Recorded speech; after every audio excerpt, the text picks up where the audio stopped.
Hello and welcome back. I had to do the exaggerated millennial pause. We're reading Emma.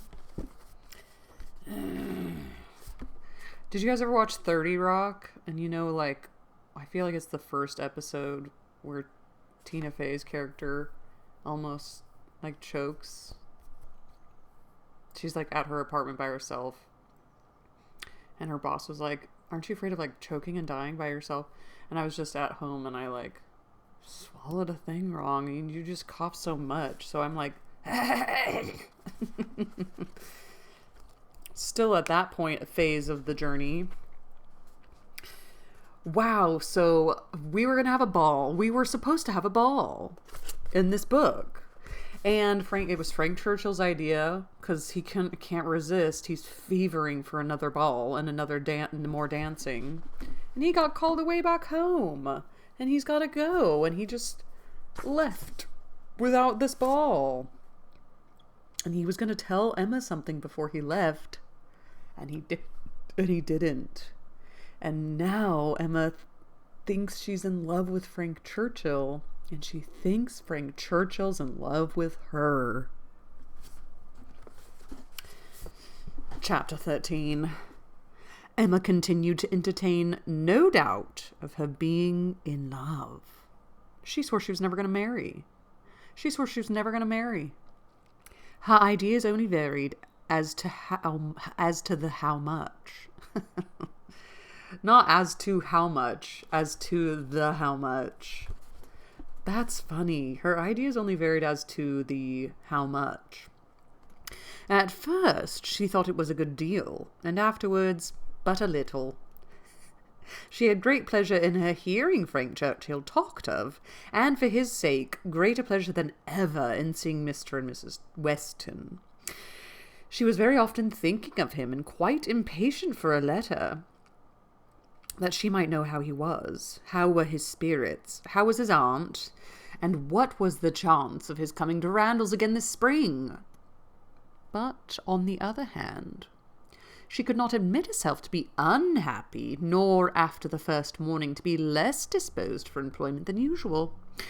She was still busy and cheerful and pleasing as he was, and as pleasing. You guys, it's so hard to read. She was still busy and cheerful and pleasing as he was. She could yet imagine him to have faults.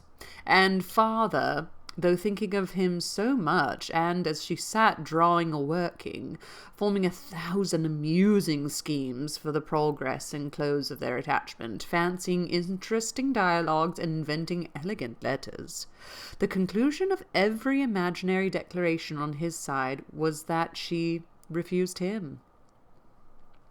Their affection was always to subside into friendship. Everything tender and charming was to mark their parting, but still they were to part. When she became sensible of this, it struck her that she could not be very much in love, for in spite of her previous and fixed determination never to quit her father, never to marry, a strong attachment certainly must produce more of a struggle than she could foresee in her own feelings. "I do not find myself making any use of the word sacrifice," said she. "In not one of all my clever replies, my delicate negatives, is there any allusion to making a sacrifice. I do suspect that he is not really necessary to my happiness. So much the better. I certainly will not persuade myself to feel more than I do. I am quite enough in love. I should be sorry to be more." She's quite in love with herself. This is actually, she's perfectly happy with herself. She don't need no man. She's a complete whole person. She don't need no man. She don't be wanting no man. Good for her. He's not really necessary to my happiness. So much the better. That's funny. Upon the whole, she was equally contented with her view of his feelings. He is undoubtedly very much in love. Everything denotes it. Very much in love indeed. And when he comes again, if his affection continue, I must be on my guard not to encourage it. It would be most inexcusable to do otherwise, as my own mind is quite made up. Not that I imagine he can think I have been encouraging him hitherto. No, if he had believed me at all to share his feelings, he would not have been so wretched. Could he have thought himself encouraged? His looks and language at parting would have been different. Still, however, I must be on my guard. This is in the supposition of his attachment continuing what it now is, but I do not know that I expect it will. I do not look upon him to be quite the sort of man.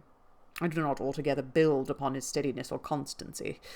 His feelings are warm, but I can imagine them rather changeable. Every consideration of the subject, in short, makes me think thankfully that my happiness is not more deeply involved.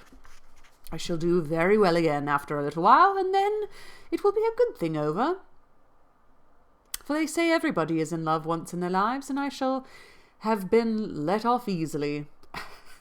Well, she's very, very sure of herself. She's very, very sure of this whole thing. And I was told to read this from the lens of, is Emma ever right? And also that it's a mystery, and there's clues, and there's secrets everywhere. So, we'll see.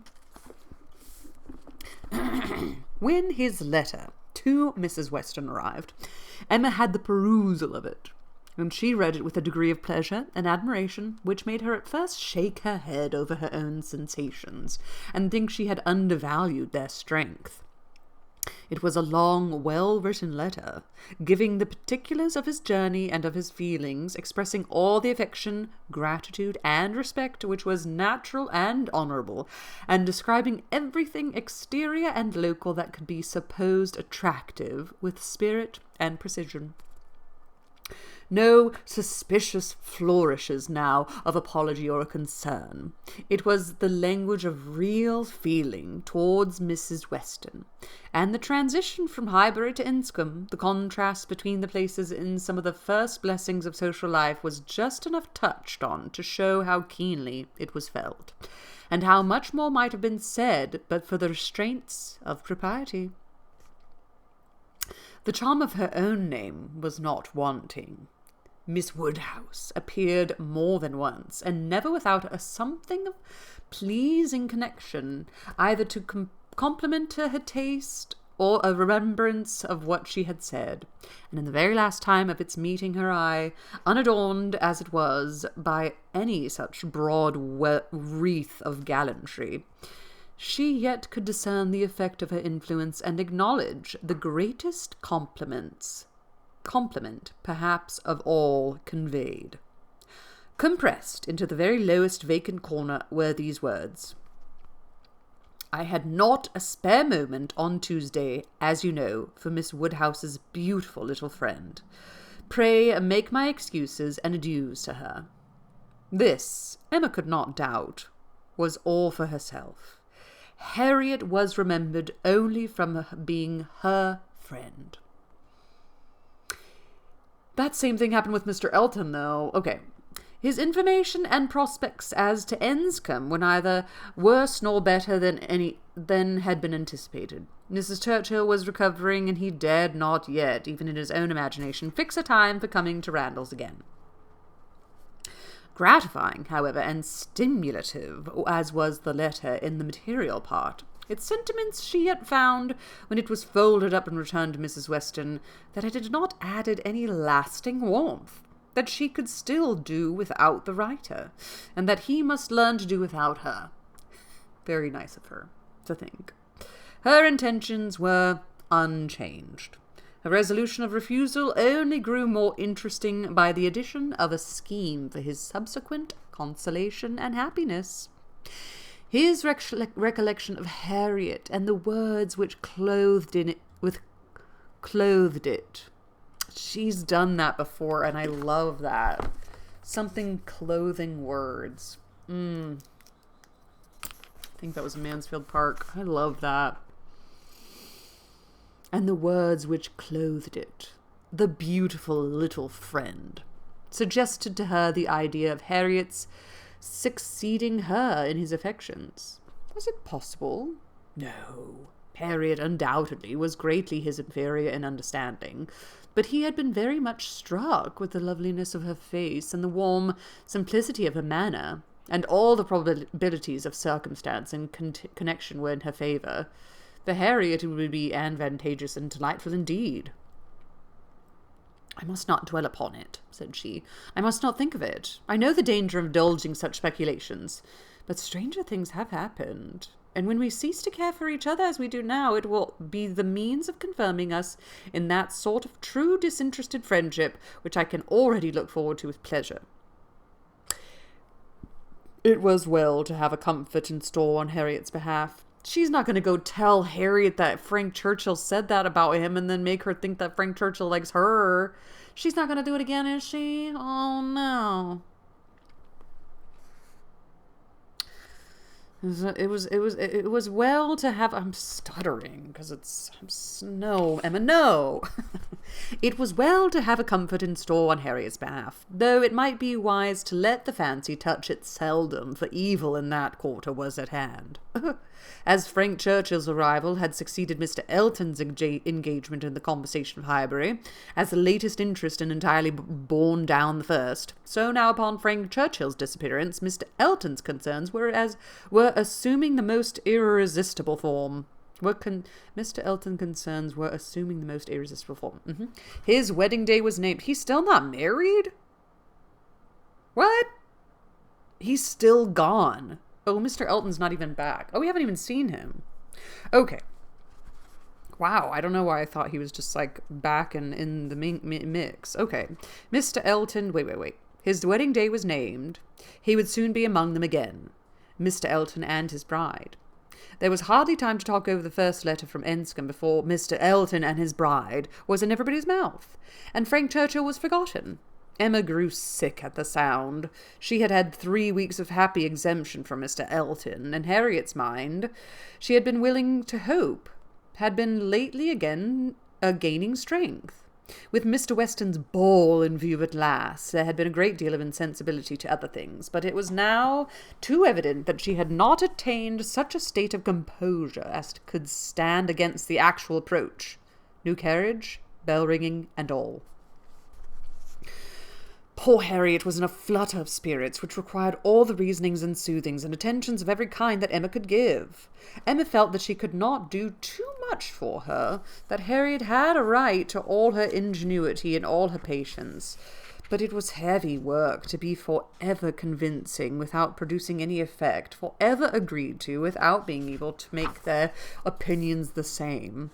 Harriet listened submissively and said, "It was not very true. It was just as Miss Woodhouse described. It was not worth while to think about them, and she could not think about them any longer." But no change of subject could avail, and the next half-hour saw her as anxious and restless about the Eltons as before. At last Emma attacked her on another ground. "Your allowing yourself to be so occupied and so unhappy about Mr. Elton's marrying Harriet is the strongest reproach you can make me. You could not give me a greater reproof for the mistake I fell into. It was my doing, I know. I have not forgotten it, I assure you. Deceived myself, I did very miserably deceive you, and it will be a painful reflection to me forever. Do not imagine me in danger of forgetting it." Harriet felt this too much to utter more than a few words of eager exclamation. Emma continued, "I have not said, exert your health, Harriet, for my sake. Think less, talk less of Mr. Elton for my sake.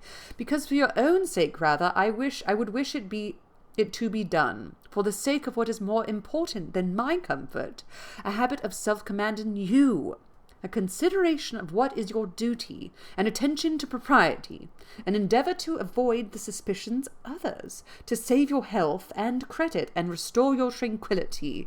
These are the motives which I have been pressing on you. They are very important, and I am sorry that you cannot feel them sufficiently to act upon them. My being saved from pain is very secondary consideration. I want you to save yourself from greater pain. Perhaps I may sometimes have felt that Harriet would not forget what was due, or rather what would be kind by me. This appeal to her affections did more than all the rest.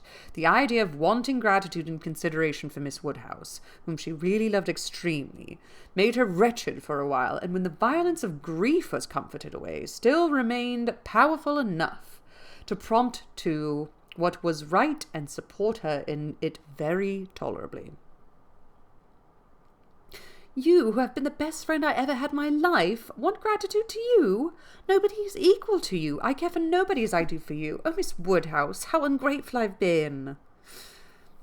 Such expressions, assisted as they were by everything that look and manner could do, made Emma feel that she had never loved Harriet so well, nor valued her affection so highly before.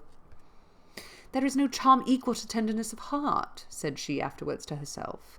There is nothing to be compared to. Warmth and tenderness of heart, with an affection, open manner, will beat all the clearness of head in the world for attraction. I am sure it will. It is tenderness of heart which makes my dear father so generally beloved, which gives Isabella all her popularity. I have it not, but I know how to prize and respect it. Harriet is my superior in all the charm and all the felicity it gives. Dear Harriet, I would not charge you for the clearest-headed, longest-sighted, best-judging female breathing. Oh, the coldness of a Jane Fairfax! Harriet is worth 100 such, and for a wife, a sensible man's wife, it is invaluable. I mention no names, but happy the man who changes Emma for Harriet. Shall we read on? Naughty. We're going to read 2 chapters in one video. Let's read chapter 14. Mr. Elton was first seen at church, but though devotion might be interrupted, curiosity could not be satisfied by a bride in a pew, and it must be left for the visits in form which were then to be paid, to settle whether she were very pretty indeed, or rather only very pretty, or not pretty at all. Emma had feelings, less of curiosity than of pride or propriety, to make her resolve on not being the last to pay her respects, and she made a point of Harriet's going with her, that the worst of the business might be gone through as soon as possible. She loves to rip a Band-Aid off, Emma. She loves to just get it over with. She could not enter the house again, could not be in the same room to which she had such vain artifice retreated 3 months ago to lace up her boot without recollecting. A thousand vexatious thoughts would recur. Compliments, charades, and horrible blunders, and it was not to be supposed that poor Harriet should not be recollecting too, but she behaved very well, and was only rather pale and silent. The visit was of course short, and there was so much embarrassment and occupation of mind to shorten it, that Emma would not allow herself entirely to form an opinion of the lady, and on no account to give one beyond the nothing-meaning terms of being elegantly dressed and very pleasing. Nothing-meaning terms. Beyond the nothing-meaning terms. She did not really like her. She would not be in a hurry to find fault, but she suspected that there was no elegance. Ease, but not elegance. She was almost sure that for a young woman, a stranger, a bride, there was too much ease. Her person was rather good, her face not unpretty, but neither feature nor air nor voice nor manner were elegant. Emma thought at least it would turn out so. And you know what? All she said about Jane Fairfax was how elegant she was. She said elegant like 16 times in one paragraph about how elegant Jane Fairfax was. Wow. As for Mr. Elton, his manners did not appear. But no, she would not permit a hasty or a witty word from herself about his manners. It was an awkward ceremony at any time to be receiving wedding visits, and a man had need be all grace to acquit himself well through it.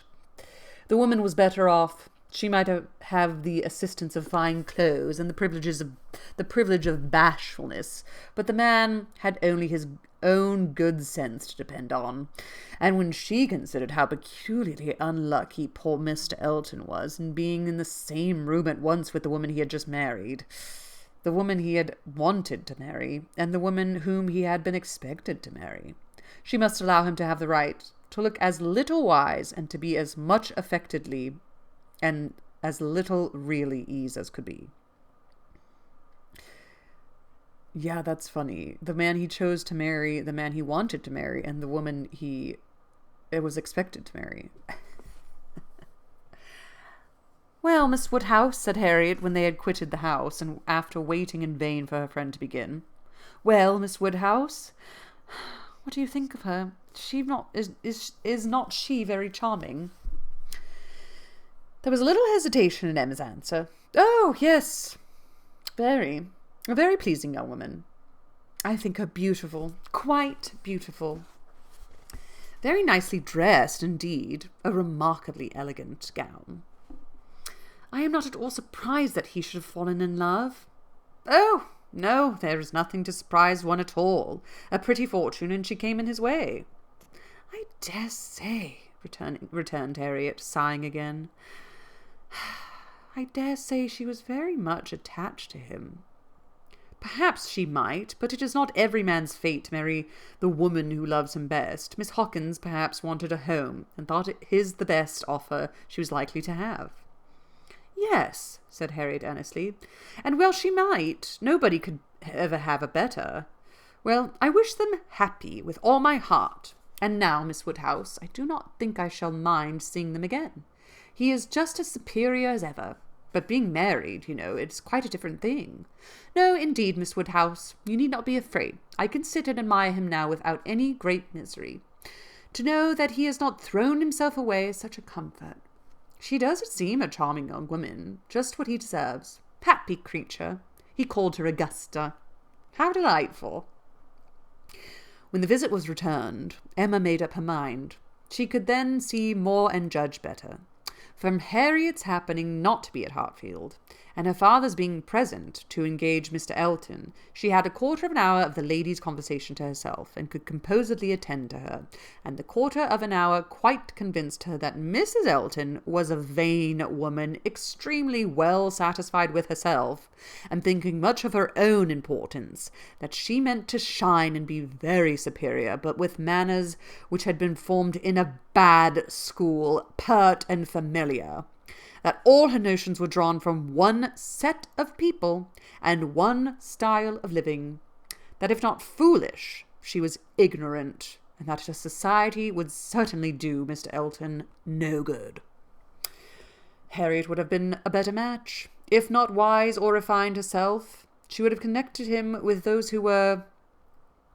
But Miss Hawkins, it might be fairly supposed from her easy conceit, had been the best of her own set. The rich brother-in-law near Bristol was the pride of the alliance, and his place and his carriages were the pride of him. The very first subject after being seated was Maple Grove, my brother Mr. Suckling's seat, a comparison of Hartfield to Maple Grove. The grounds of Hartfield were small, but neat and pretty, and the house was modern and well built. Mrs. Elton seemed most favourably impressed by the size of the room, the entrance, and all she could see or imagine. Very like Maple Grove indeed. She was quite struck by the likeness. That room was the very shape and size of the morning room at Maple Grove, her sister's favourite room. Mr. Elton was appealed to. Was not it astonishing like? She could really almost fancy herself at Maple Grove. And the staircase, you know, as I came in, I observed how very like the staircase was. Placed exactly in the same part of the house, I really could not help exclaiming. I assure you, Miss Woodhouse, it is very delightful to me to be reminded of a place I am so extremely partial to as Maple Grove. I have spent so many happy months there, with a little sigh of sentiment. A charming place, undoubtedly. Everybody who sees it is struck by its beauty, but me it has been quite a home. But to me it has been quite a home. Whenever you are transplanted like me, Miss Woodhouse, you will understand how very delightful it is to meet anything at all like one has left behind. I always say this is quite one of the evils of matrimony. Well, Emma made as slight a reply as she could, but it was fully sufficient for Mrs. Elton, who only wanted to be talking herself. I'm the only one I want to hear. So extremely like Maple Grove. And it is not merely the house. The grounds, I assure you, as far as I could observe, are strikingly like. The laurels at Maple Grove are in the same profusion as here, and stand very much in the same way, just across the lawn. And I had a glimpse of a fine large tree, with a bench round it, which put me so exactly in mind. My brother and sister will be enchanted with this place. People of extensive grounds themselves are always pleased with anything in the same style. Emma doubted the truth of the sentiment. She had a great idea that people who had extensive grounds themselves cared very little for the extensive grounds of anybody else. But it was not worthwhile to attack an error so double-dyed, and therefore said in reply, a double-dyed error? What? Attack an error so double-dyed. D-Y-E-D. And therefore said in reply, when you have seen more of this country, I'm afraid you will think you have overrated Hartfield. Surrey is full of beauties. Oh, yes, I am quite aware of that. It is the Garden of England, you know. Surrey is the Garden of England. Yes, but we must not rest our claims on that distinction. Many counties, I believe, are called the Garden of Eden, as well as Surrey. No, I fancy not, replied Mrs. Elton, with a most satisfied smile. I never heard any county but Surrey called so. Emma was silenced. My brother and sister have promised us a visit in the spring or summer at farthest, continued Mrs. Elton, and that will be our time for exploring. While they are with us, we shall explore a great deal, I say. They will have their barouche landau, of course, which holds 4 perfectly, and therefore, without saying anything of our carriage, we should be able to explore the different beauties extremely well.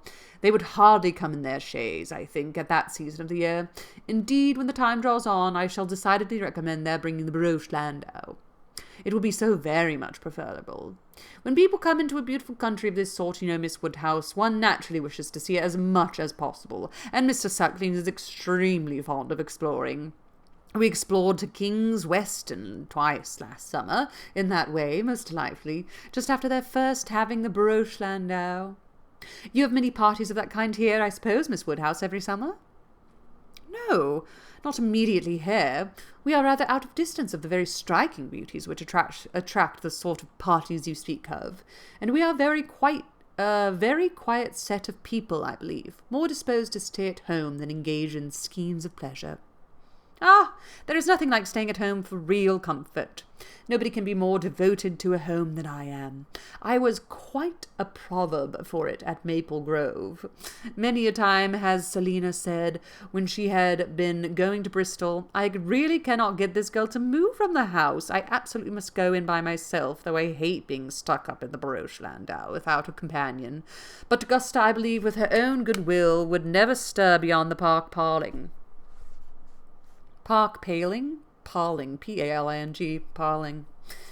Many a time has she said so, and yet I am no advocate for entire seclusion. I think, on the contrary, people shut themselves up entirely from society. It is a very bad thing, and that is much more advisable to mix in the world in a proper degree, without living in it either too much or too little.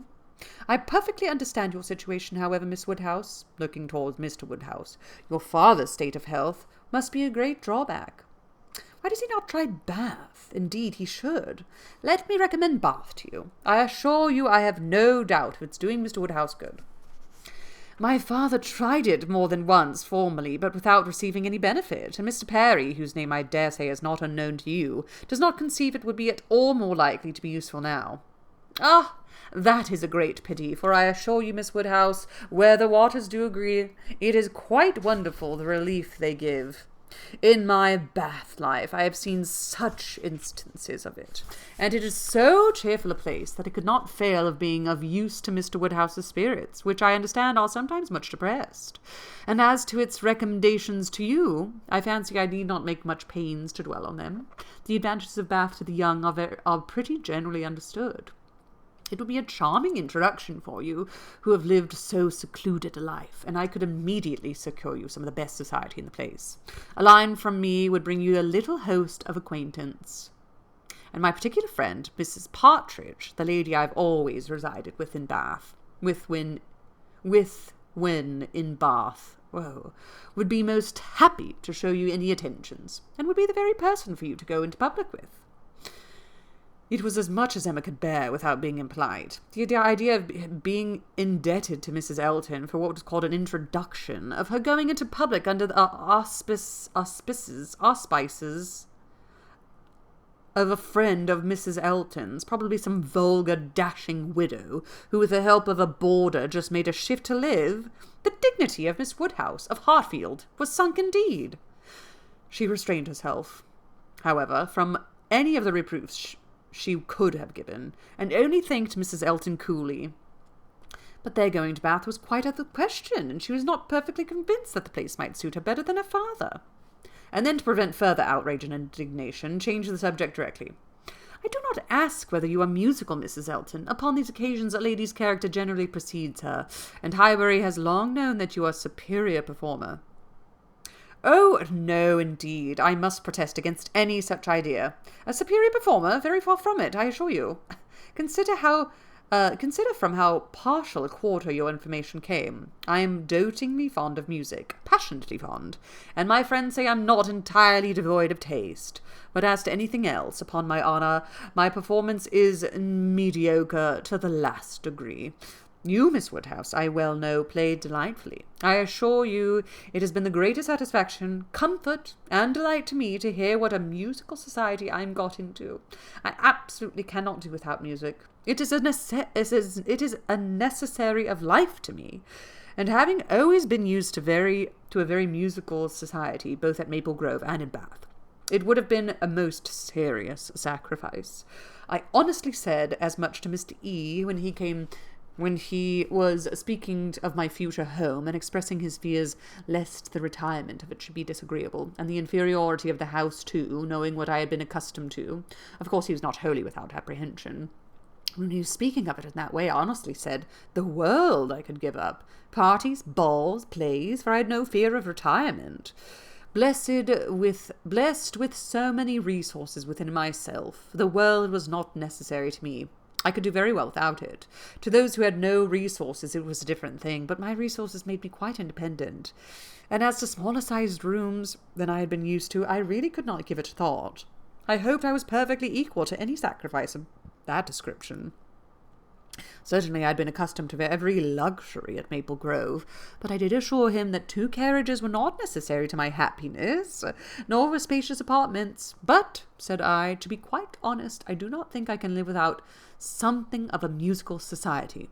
I condition for nothing else, but without music life would be blank to me. We cannot suppose, said Emma, smiling, that Mr. Elton would hesitate to assure you of there being very musical society in Highbury, and I hope you will not find that he has outstepped the truth more than may be pardoned in consideration of the motive. No, indeed, I have no doubts at all on that head. I am delighted to find myself in such a circle. I hope we shall have many sweet little concerts together. I think, Miss Woodhouse, you and I must establish a musical club, and have regular weekly meetings at your house, or ours. Will not it be a good plan? If we exert ourselves, I think we shall not be long in want of allies. Something of that nature would be particularly desirable for me, as an inducement to keep me in practice. For married women, you know, there is a sad story against them in general. They are but too apt to give up music. But you, who are so extremely fond of it, there can be no danger, surely. I should hope not, but really when I look round among my acquaintance, I tremble. Selina has entirely given up music, never touches the instrument, though she played sweetly, and the same may be said of Mrs. Jeffreys, Clara Partridge, that was, and of the 2 Millmans, now Mrs. Bird and Mrs. James Cooper, and of more than I can enumerate. Upon my word, it is enough to put one in a fright. I used to be quite angry with Selina, but really I begin now to comprehend that a merry woman has many things to call her attention. I believe I was half an hour this morning shut up with my housekeeper. But everything of that kind, said Emma, will soon be in so regular a train." "Well," said Mrs. Elton, laughing, "we shall see." Emma, finding her so determined upon neglecting her music, had nothing more to say, and after a moment's pause, Mrs. Elton chose another subject.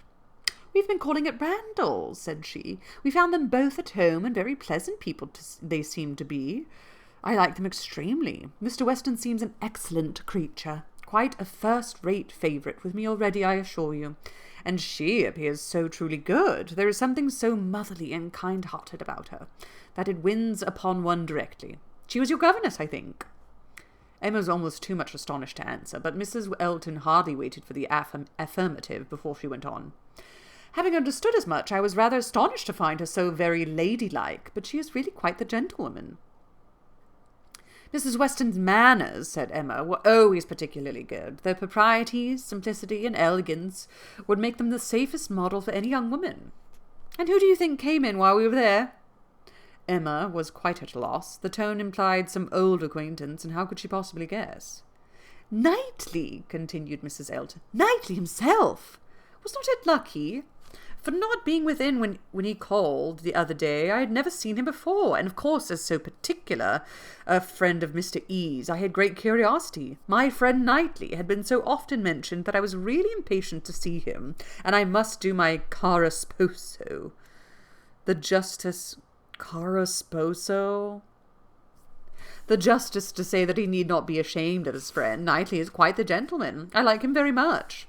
Decidedly, I think, a very gentlemanlike man. Caro sposo. Happily it was now time to be gone. They were off, and Emma could breathe. "Insufferable woman," was her immediate exclamation. "Worse than I had supposed. Absolutely insufferable. Knightley! I could have not believed it. Knightley! Never seen him before in her life, and calling him Knightley, and discovered he's a gentleman. A little upstart vulgar being, with her Mr. E. and her caro sposo, and her resources and all her airs of pert pretension and her underbred finery. Actually, to discover that Mr. Knightley is a gentleman, I doubt whether he will return the compliment and discover her to be a lady. I could not have believed it. And to propose that she and I should unite to form a musical club. One would fancy we were bosom friends. And Mrs. Weston, astonished that the person who had brought me up should be a gentlewoman. Worse and worse. I never met with her equal. Much beyond my hopes. Harriet is disgraced by any comparison. Oh, what would Frank Churchill say to her if he were here?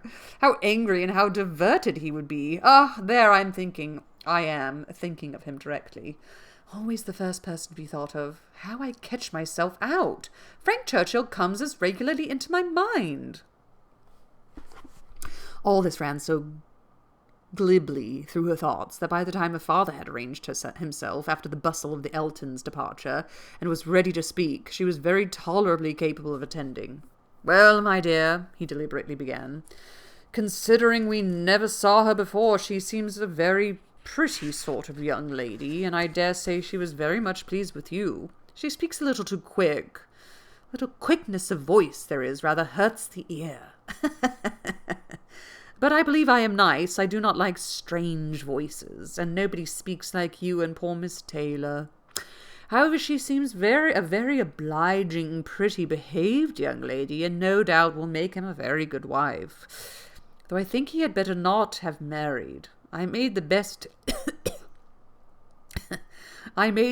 excuses I could for not having been able to wait on him and Mrs. Elton on this happy occasion. I said that I hoped I should in the course of the summer, but I ought to have gone before.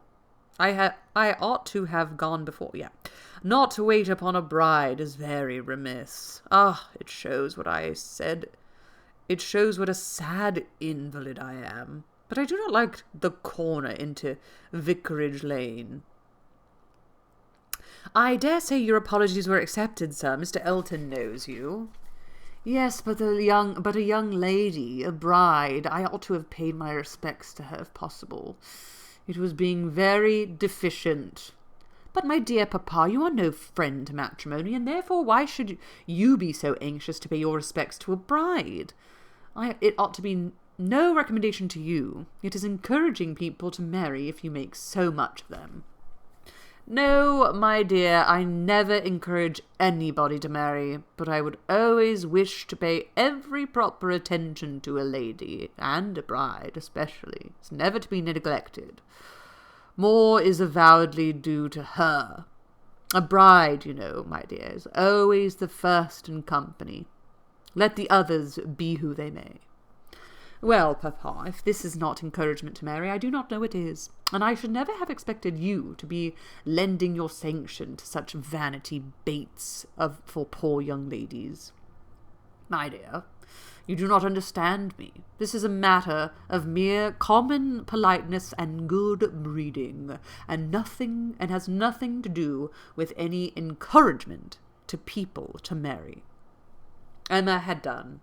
Her father was growing nervous and could not understand her. Her mind returned to Mrs. Elton's offences, and long, very long, did they occupy her. Emma doesn't seem to like a lot of women.